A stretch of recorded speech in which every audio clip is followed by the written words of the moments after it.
Nah, untuk aplikasi ini sendiri sebenarnya adalah digitalisasi dari proses input, kemudian kita Pemerintah Benar Meriah Aceh telah meluncurkan website covid19.benarmeriahkap.go.id.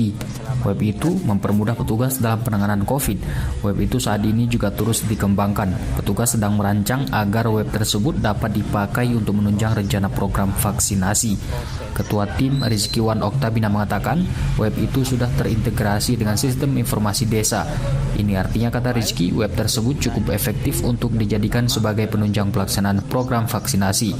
Dengan website itu, katanya, pendistribusian vaksin dapat diketahui secara rinci termasuk individu masyarakat yang belum disuntik. Dijelaskan, web itu guna memudahkan pendataan konsep 3T+1M, tracking, testing, treatment, dan monitoring.